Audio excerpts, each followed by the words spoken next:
नमस्ते बच्चों। तो हम यहाँ पे क्लास 8 का जो है वो सेकंड पार्ट देखेंगे, यूनिट 3 का फोर्स एंड प्रेशर। कल के लेक्चर में हमने क्या देखा? कल के लेक्चर में हमने देखा कि कांटेक्ट फोर्स क्या होता है, नॉन कांटेक्ट फोर्स क्या होता है, मैग्नेटिक फोर्स, इलेक्ट्रोस्टैटिक फोर्स, सारी फोर्स को जो है वो हमने स्टडी किया कि कौन सा मस्कुलर फोर्स क्या होता है। तो सारी चीजें हमने देखी, वो लेक्चर देख लेना, आपको जो अच्छी तरीके से क्लियर हो जाएगा कि contact force, non contact force क्या होता है। अब बात करते हैं कि ये बैलेंस एंड अनबैलेंस फोर्स क्या होता है। ये तो बहुत सिंपल है, ठीक है। अब बैलेंस फोर्स और अनबैलेंस क्या है? आपने देखा होगा कि जब हम कुछ खरीदने के लिए जाते हैं कोई चीज, तो अभी तो जो है वो डिजिटल ये आ गए हैं, डिजिटल वेइंग मशीन आ गई है, पर पहले ऐसी थी, तराजू थी, ठीक है। ऐसा तराजू होता था, उसमें जो है अगर आपको 1 किलो का यहाँ पे जो है वो पत्थर डाला जाता था और यहाँ पे वेट डाला जाता था, और आपने जो भी चीज ली है 1 किलो आपको लेना है, तो ये फिर बैलेंस हो जाता है, ठीक है। अगर आपने मान के चलो कि यहाँ पे 2 किलो का जो है वो वेट है और यहाँ पे 1 किलो का ही कुछ आपने जो सामान लिया वो है, तो ये क्या होगा? अनबैलेंस होगा। क्यों अनबैलेंस होगा? क्योंकि उस पे दोनों तरफ से जो है वो इक्वल फोर्स नहीं लग रहे हैं। अब देखिए ग्रेविटेशनल फोर्स अप्लाई हो रहा है इस पे, ठीक है, दोनों इस पे, ये इसको भी खींच रहा है, इसको भी खींच रहा है, दोनों इसमें 1-1 किलो है, इसमें भी 1 किलो है, इसमें भी 1 किलो है, तो दोनों इस पे ग्रेविटेशनल फोर्स सेम एक्ट करेगा, तो ये बैलेंस रहेगा, क्योंकि दोनों इसमें जो है वो सेम चीज है, 1-1 किलो है। पर इसमें अगर हम 2 किलो कर लेते हैं तो ये क्या होगा? ये नीचे आएगा, क्योंकि इसके ऊपर जो है वो ग्रेविटेशनल फोर्स ज्यादा अप्लाई होगा, क्योंकि इसमें ज्यादा चीज है, तो ये नीचे आएगा, ये ऊपर जाएगा, तो ये अनबैलेंस हो जाएगा, तो उसको बोला जाता है अनबैलेंस फोर्स। सिंपल है, कोई भी चीज अगर बैलेंस में है तो उसको बैलेंस फोर्स, जो जिसकी वजह से वो बैलेंस हो रही है, तो बैलेंस फोर्स अगर कम ज्यादा है तो अनबैलेंस फोर्स। इतना इजी है, ठीक है, इतना ज्यादा दिमाग को प्रेशर देना नहीं है। देखिए आपके इसमें कार्डबोर्ड का एग्जांपल दिया है, ठीक है, एक टेबल रखा है, उस पर ये रखा है कुछ, और यहाँ पे 2 स्ट्रिंग से उसको जो है वो वेट किया है, और यही बोला है कि अगर ये दोनों के दोनों सेम होते हैं तो वो सेम पोजीशन पे रहेगा। अगर एक का वेट अगर हम बढ़ा देते हैं तो वो जो है वो इस तरफ जो है वो मूव होना स्टार्ट होगा। क्यों होगा? क्योंकि इस पे अनबैलेंस फोर्स जो है वो एक्ट होगा, क्योंकि एक का वजन ज्यादा है। ये तो किसी को भी समझता है ना। अगर 2 बच्चे हैं, रस्सी खींच रहे हैं, ठीक है, ये रस्सी का ये है, यहाँ पे रस्सी है, और यहाँ पे जो है वो 4-5 बच्चे हैं, यहाँ पे 4-5 बच्चे हैं। अब ये अगर इक्वल फोर्स अप्लाई करेंगे तो ये रस्सी ना उधर जाएगी ना इधर जाएगी। अगर मान के चलो कि ये भी उतना ही फोर्स अप्लाई कर रहे हैं जितना ये फोर्स अप्लाई कर रहे हैं, तो रस्सी आगे पीछे नहीं जाएगी। पर जब ये ज्यादा फोर्स अप्लाई करेंगे तो ये रस्सी इधर आएगी, तो इसको बोला जाता है अनबैलेंस। तो यहाँ पे फोर्स जो है अभी बैलेंस था, दोनों की तरफ से सेम फोर्स लग रहा था, तो वो था बैलेंस फोर्स, और जब फोर्स एक की तरफ से ज्यादा लगता है तो उसको बोला जाता है अनबैलेंस फोर्स। इतना सिंपल है, ये तो छोटे से बच्चे को भी समझ में आ जाएगा कि बैलेंस फोर्स अनबैलेंस क्या है। अब देखिए जब होता क्या है, यहाँ पे एक चीज और आपको जो है वो नोटिस करनी है, ये तो हम पढ़ेंगे। देखिए वो क्या है, जब दोनों फोर्स, देखिए पूरा पढ़ लेते हैं, उसके बाद ये जब टॉपिक आएगा तब मैं आपको इसको अच्छी तरीके से समझा दूंगा। देखिए बैलेंस एंड अनबैलेंस फोर्स क्या है? देखिए टेक अ कार्डबोर्ड बॉक्स, आपको एक कार्डबोर्ड बॉक्स लेना है, tie thick string on it's 2 side, और उसके जो ये लिया हमने एक कार्ड बॉक्स, ठीक है, और इसके दोनों तरफ से जो स्ट्रिंग यानी धागा जो है वो बांध लिया, थोड़ा सा थिक वाला जाड़ धागा जो होता है उसको दोनों साइड से उसको बांध लिया। Kept it on the smooth table, smooth table पे रखा, जैसे यहाँ पे आपको टेबल दिया है। Take the string on both side of the table, और दोनों साइड से, यानी इस साइड से भी इसको और इस साइड से ऐसे जो है वो बांधना है। Tie weighing pans on equal masses of the 2 ends, weighing pans जो तराजू मैंने बोले वो आपको दोनों एंड पे डालना है। And keep equal masses in both pan, और इक्वल मासेस यानी इक्वल मास डालना है, इधर भी 1 किलो का पत्थर डाला तो उधर भी 1 किलो का पत्थर डालना है। सिंपल है, सिंपल, इसमें समझने की कोशिश करना, ज़्यादा अपना दिमाग भी नहीं लगाना, स्ट्रेस भी नहीं लेना, ठीक है। Tie the weighing pan on equal masses of 2 ends, keep equal masses in both pans, the box does not move on the table. अब आपको दिखेगा कि जो बॉक्स आपने रखा है ये मूव नहीं होगा, ये ना इधर जाएगा ना इधर जाएगा। क्यों नहीं जाएगा? क्योंकि दोनों वेइंग पैनल्स में हमने जो है वो सेम मास डाला है, 1-1 किलो ही डाला है, ठीक है। If more mass is kept in one of the pans then the other, यानी वो क्या बोल रहा है, एक इसमें अगर हमने ज्यादा मास डाल दिया, इसमें मान के चलो कि 2 किलो का पत्थर डाल दिया और इसमें 1 किलो का पत्थर डाल दिया, तो क्या होगा? क्या होगा? ये इधर आएगा। सिंपल बात है, the box does not move on the table if more mass is kept in one of the pans than other, the box starts moving in the direction of the pans। यानी वो इधर की तरफ आएगा, जिसमें आपने ज़्यादा वेट डाला है वो उस तरफ जो है वो मूव होना, ये जो कार्डबोर्ड है वो उस तरफ मूव होना जो है स्टार्ट होगा। If the mass is kept in one panels more than other, the box starting moving in the direction of that pan। Simple है ना। देखिए आपने इसमें 1-1 किलो डाला है तो ये यही रहेगा कार्ड बॉक्स। इसमें 2 किलो डाला तो ये इधर मूव होना शुरू होगा, तो ये जो कार्ड बॉक्स है वो भी इधर की तरफ जो है वो मूव होना शुरू हो जाएगा। इसमें कौन सी ऐसी लॉजिकल बात है या कोई ऐसा ज़्यादा टेंशन लेने की बात नहीं है। Equal gravitational force act on both the pans when equal masses are kept in them. तो अभी क्या हो रहा था, पहले 1-1 किलो का हमने डाला था तो इक्वल, जैसे मैंने यहाँ पे आपको पहले ही बोला था कि इक्वल ग्रेविटेशनल फोर्स जो है वो एक्ट हो रहा था, ठीक है। पर जैसे ही आपने जो है this means balance force act on the box, यानी बैलेंस, उसको बैलेंस हो रहा था नहीं है, तो एक बैलेंस फोर्स जो है वो एक्ट हो रहा था। इक्वल ग्रेविटेशनल फोर्स है, इक्वल मासेस है, यानी इसका मीनिंग क्या है कि एक बैलेंस फोर्स उस पर एक्ट हो रहा था और उसी वजह से वो पैनल जो बैलेंस था, यानी वो कार्ड बॉक्स मूव नहीं हो रहा था। Clear, equal gravitational force act on both the pans when equal masses are kept in them. This means balance force act on the box with effective force equal to 0 as the are acting on opposite direction। यानी जो effective force है, इस पे जो force लग रहा है वो कितना है, 0 है। कब, जब इसमें भी हमने 1 किलो डाला, इसमें भी 1 किलो डाला, तो ये मूव नहीं होगा, यानी जो उस पर फोर्स लग रहा है, यानी इस पे जो फोर्स लग रहा है वो कितना है, 0 है, और इसी वजह से ये मूव नहीं हो रहा है। With effective force equal to 0 as they acting on opposite direction, यानी अपोजिट डायरेक्शन से जो है इस पे भी फोर्स लग रहा है और इस पे भी फोर्स लग रहा है, ये दोनों फोर्स क्या है, सेम है, और इसी वजह से इस पे जो फोर्स लग रहा है वो क्या हो रहा है, 0 हो रहा है।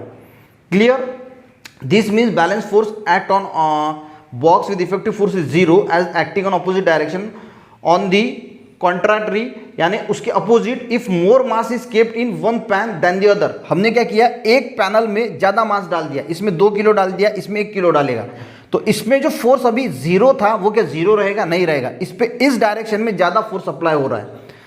सिंपल है ना। इसमें पहले तो 0 फोर्स एक्ट हो रहा था, अब इसमें आपने 2 किलो जो है वो ऐड किया, इसमें 1 किलो है, तो इस पैनल पे ये जो कार्ड बॉक्स है इस पे ज्यादा फोर्स एक्ट होगा, इस साइड से, इस डायरेक्शन से ज्यादा फोर्स एक्ट होगा, और इसीलिए ये यहां से यहां मूव होगा। इसमें देखते हैं क्या बोला है, देखिए, if more mass is kept in one pan then the other, the box starts moving in the direction of pans with more mass, यानी जिस पैन में ज्यादा मास है उसकी तरफ वो मूव होना शुरू होगा। With unequal force are applied to the box on the two sides. अब यहाँ पे क्या हो गया, पहले क्या था, इक्वल फोर्स एक्ट हो रहा था जब दोनों इसमें सेम मास था, अब अनइक्वल फोर्स। अनइक्वल का मीनिंग क्या है, यहाँ से कुछ कम फोर्स एक्ट हो रहा है और यहाँ से ज़्यादा फोर्स एक्ट हो रहा है, तो ये कम फोर्स है, ये ज़्यादा फोर्स है, यानी ये घुमा फिरा के दिया है। आपको इतना ही याद रखना है कि बैलेंस फोर्स में दोनों फोर्स सेम होते हैं, अनबैलेंस में एक फोर्स कम ज़्यादा होता है, इसकी वजह से वो उसको बोला जाता है unbalance. The unequal force are applied to the box on the two side, the unbalance force act on the box resulting in the impeding motion in the box. और ये अनबैलेंस फोर्स है और इसी वजह से ये कार्ड बॉक्स जो है वो मूव होना शुरू होता है। अब children playing in tug of war, यानी जो रस्सी खींचते हैं, pull the rope in the respective direction, वही एग्जांपल दिया है अलग अलग प्रकार के, ताकि आपको अच्छी तरीके से समझे। If the pull of force is equal to on two side, यानी बच्चे रस्सी खींच रहे हैं, दोनों फोर्स इक्वल है, यानी ये जितना फोर्स लगा रहे हैं वो उतना फोर्स लगाएंगे, तो इस पर कितना फोर्स एक्ट हो रहा है, इस पर फोर्स एक्ट हो रहा है 0, तो ये रस्सी जो है जहां की वही रहेगी।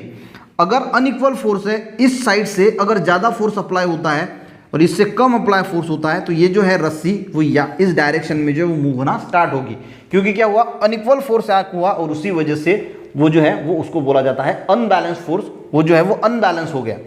देखिए, children playing in tug of war यानी रस्सी खींच, pull the rope in the respective direction, rope यानी जो रस्सी होती है, pull the rope in the respective direction if the pull of force is equal है, अभी क्या है, दोनों तरफ से इक्वल है, on the two side rope does not move, तो रोप मूव होगी क्या, बिल्कुल नहीं होगी।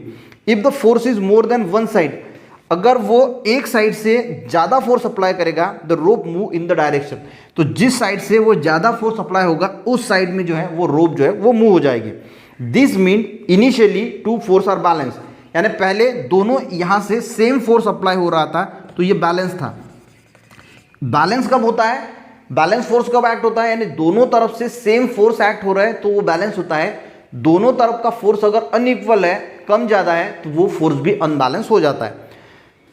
Clear, this mean that initially two force are balance, the rope move in the direction of higher force when force are become unbalance. यानी जब force unbalance हो जाता है तो जहां पे हायर फोर्स होता है उस तरफ जो है वो चीज भागना शुरू हो जाती है। Let us see one more example. अब और एग्जांपल दिया है, big grain storage container is required to slide. देखिए एक कंटेनर है, इस पे क्या है, ग्रेन्स है यानी धान्य भरा हुआ है, एक कंटेनर है, ठीक है। अब इसको जो क्या किया है, storage container required to slide on the ground, हमको स्लाइड करना यानी थोड़ा सा मूव करना है इसको, ठीक है।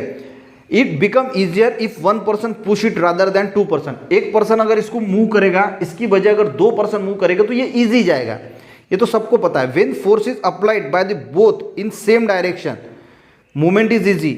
सेम डायरेक्शन में अगर दोनों के दोनों पर्सन जो है वो फोर्स अप्लाई करेंगे तो ये मूव होना जो है वो इजी हो जाएगा। Applied on the both same direction movement easy, you may have experience this, what do you understand. तो यहाँ पे एग्जाम्पल क्या है, तो यहाँ पे जो है वो जीरो फोर्स एक्ट हो रहा है और यहाँ पे हायर फोर्स एक्ट हो रहा है, और हायर फोर्स एक्ट होने की वजह से ये इनबैलेंस हो गया, और अनबैलेंस होने की वजह से ये ग्रेन का जो कंटेनर है वो हम जो है वो ज़्यादा सेफली इजीली जो है वो मूव कर पा रहे हैं। If the several forces are applied on an object in same direction, force equal to their addition acts on the object. अब यहाँ पे क्या दिखाई, देखिए इस पे जो है वो सेवरल फोर्स एक्ट हो रहे हैं, यानी ये जो है वो मान के चलो कि दो फोर्स एक्ट कर रहा है, ये दो फोर्स एक्ट कर रहा है, तीसरा है ये भी तीन फोर्स एक्ट कर रहा है। तो एक ही डायरेक्शन में जब सभी फोर्स एक्ट करते हैं तो इस पे कितना फोर्स एक्ट हुआ, तो 3, 5, 6, 7, तो इस पे कितना हुआ, 7 फोर्स एक्ट हुआ। इसको समझिए क्योंकि नेक्स्ट जब मैं पढ़ूंगा तो आपको शायद कंफ्यूजन होता है। सिंपल है, एक कोई भी चीज है, इस पे पहले ये इंसान जो है वो फोर्स लगा रहा था 2, फोर्स का यूनिट भी होता है पर हम उसको नहीं लेंगे, बाद में समझाएंगे, ठीक है।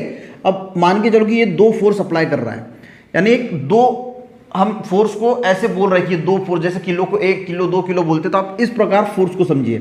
ये फोर्स अप्लाई कर रहा है 2 का, दूसरा आ गया, इसने भी 2 का फोर्स अप्लाई किया, इसने 3 का फोर्स अप्लाई किया। अब मैं अगर आपको पूछता हूं कि इसके ऊपर कितना फोर्स एक्ट किया, तो हमने क्या किया, इस सब की एडिशन की, 3, 2, 5 + 2 यानी 7 फोर्स इस पे अप्लाई हुआ।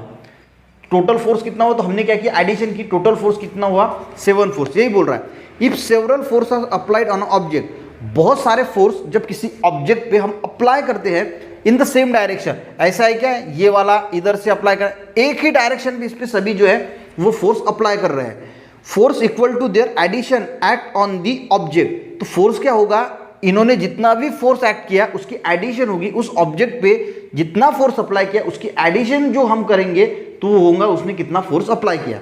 अब नेक्स्ट देखते हैं बी में क्या लिखा है, देखिए if 2 forces are applied on object in the direction opposite each other. अब देखिए एक ऑब्जेक्ट है, इस पे अपोजिट डायरेक्शन से फोर्स अप्लाई हो रहा है, ये जो है वो 2 फोर्स अप्लाई कर रहा है और ये भी जो है वो 2 फोर्स अप्लाई कर रहा है इस ऑब्जेक्ट पे, ठीक है। If 2 forces are applied on one object, एक ही ऑब्जेक्ट पे 2 फोर्स एक्ट हो रहा है पर अपोजिट डायरेक्शन में, ये फोर्स इस डायरेक्शन से अप्लाइड हो रहा है और ये फोर्स इस डायरेक्शन से अप्लाइड हो रहा है। अब यहाँ क्या होगा, force equal to their difference acts on object. तो फोर्स कितना होगा, तो इसमें फोर्स कितना होगा, तो देखिए 2 - 2 कितना होगा, 2 - 2 = 0, यानी ये दोनों का डिफरेंस, डिफरेंस का मीनिंग क्या होता है, माइनस, यानी इन दोनों का डिफरेंस कितना है, 2 - 2 यानी 0, तो इस पर कितना फोर्स अप्लाई हो रहा है, 0।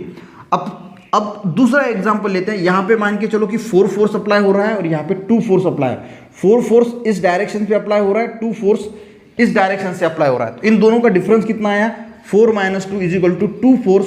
तो इस पे फोर्स कितना अप्लाई हो रहा है, 2 फोर्स, डायरेक्शन कौन सी है, ये वाली, तो ये जो ऑब्जेक्ट है वो इस डायरेक्शन में मूव होगा। क्लियर है, यानी जब अपोजिट डायरेक्शन से 2 फोर्स एक्ट होते हैं तो उनके बीच का जो डिफरेंस होता है उतना फोर्स उस पर जो है वो एक्ट होता है, पर एक ही डायरेक्शन से अगर कोई फोर्स अप्लाई हो रहा है तो उसकी क्या करते हैं, हम एडिशन करते हैं। तो ये तो हम यार क्लियर, हमें समझ में आता है, इतना कोई डिफिकल्ट नहीं है। If 2 forces are applied on one object in the direction opposite each other, a force equal to their difference acts on a object. Force is express in magnitude and direction, तो force को हम magnitude और direction में express करते हैं। Force is a vector quantity और इसी वजह से फोर्स वेक्टर क्वांटिटी है। अब मैग्नीट्यूड क्या है, ठीक है, तो आपको मैग्नीट्यूड के बारे में अगर पढ़ना है तो आप एक काम करना, सर्च करना मैग्नीट्यूड प्रोफेसर राहुल मानकर। तो आपको मेरा एक दूसरे चैनल पे मैंने एक मैग्नीट्यूड का बहुत शानदार वीडियो बनाया है, वो ज़रूर देख लेना। सर्च करना मैग्नीट्यूड प्रोफेसर राहुल मानकर, आपको वीडियो मिल जाएगा, वो देख लेना। तो मैग्नीट्यूड क्या होता है, ये आपको समझ में आएगा, आने वाले फ्यूचर में आपको वो बहुत काम में आएगा। तो समझ में आ गया बैलेंस एंड अनबैलेंस फोर्स की भाई इक्वल फोर्स होता है तो वो इक्वल डायरेक्शन में मूव करे, यानी वही रहेगा। अनबैलेंस होता है जहाँ पे फोर्स ज़्यादा हो उस डायरेक्शन में मूव करेगा। बहुत सिंपल चीज़ है, यानी अनबैलेंस और बैलेंस फोर्स इतना डिफिकल्ट नहीं है। अब देखिए उन्होंने क्या देखा है, when a force applied on a stationary object it moves. अगर हम फोर्स अप्लाइड करते हैं किसी स्टेशनरी ऑब्जेक्ट पे, एक कोई स्टेशनरी ऑब्जेक्ट इसने फोर्स अप्लाई किया तो वो मूव होगा ना, move. Its speed and direction change, उसकी स्पीड भी चेंज होगी और डायरेक्शन भी चेंज होगी। सिंपल है, यानी अगर हम किसी भी स्टेशनरी ऑब्जेक्ट पे फोर्स अप्लाई करते हैं तो उसकी स्पीड और डायरेक्शन क्या होगी, चेंज हो जाएगी। सिमिलरली उसी प्रकार force is required to stop the object. अब इसको स्टॉप करना है तो फ्रिक्शन फोर्स एक्ट होता है, या हमें फिर फोर्स लगाना पड़ेगा। हमारा कोई चीज़ अगर मूव हो रही, अगर आप अपना फोर्स लगाते हैं, ये मान के चलो कि बॉल जो है वो मूव हो रहा है, आप जो है वो उसको जो अगर रोकने की कोशिश करते हैं तो फोर्स अप्लाई करते हैं तो वो बॉल जो है वो रुक जाएगा।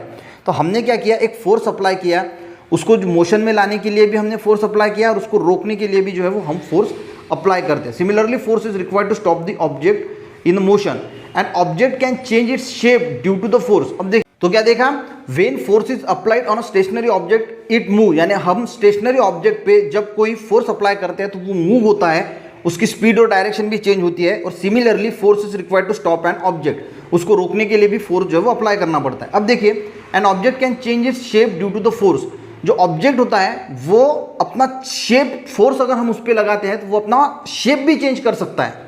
अब किस प्रकार शेप चेंज कर सकता है उसको देखिए, while kneading a dough made from flour, यानी जो नीडिंग का मीनिंग होता है मालिश करना, और डॉफ का मीनिंग होता है पीठ, जो चक्की होती है ना जिसपे हम जब जो पीठ हम बनाते हैं, चक्की में जाते हैं, गेहूं डालते हैं और उसका जो है वो पीठ बन जाता है।